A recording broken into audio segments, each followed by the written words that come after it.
they're making it sound like it's going to be pretty easy to do this. Is it?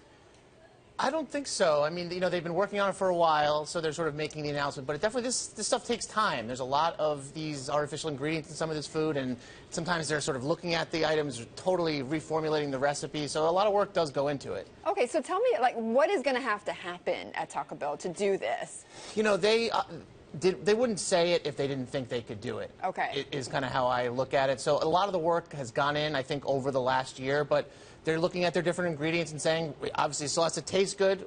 It still has to be affordable. They're saying that this is not going to directly lead to a price hike. So they're figuring out a way that they can do this, make the announcement, and keep prices affordable. Can they promise that, though? Or are they saying for now it's not going to lead to a price increase? What they said basically was, there's inflation, prices go up from time to time, but because of these steps, we're saying that prices are not going to go up because we're taking these steps on our ingredients. Okay, and what about the taste? I mean, what can you tell? I mean, they say it'll be the same. It'll be the same lovable, craveable Taco Bell food. That's their big slogan: accessible, craveable, and obviously they've done pretty well with millennials with some of these items that they come up with, and they say that they can do it and keep the taste the same.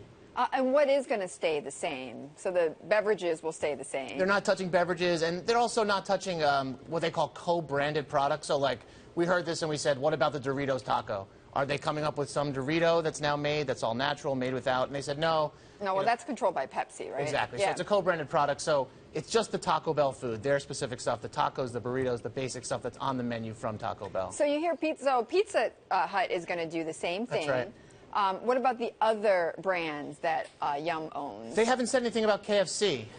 They're sort of looking at KFC now and trying to get that brand back on track. Obviously, the Colonel's back, which was big news. But they haven't said anything specifically on the ingredient front about KFC. But that would kind of, you would think, be the next shoe to drop. Right, Colonel Sanders' secret recipe? That's right. I mean, obviously, would you tinker with that? The secret recipe is fairly old. You would think there's not too many additives in there, but who knows if they're actually using the exact specific. So but does Yum Brands have a millennial problem? I mean, you hear about McDonald's with the millennial problem, but do they really have a millennial problem? Not nearly as much. I mean, especially Taco Bell. Taco Bell has a great app, the order and pay ahead. They've been a leader on that, up there with Starbucks.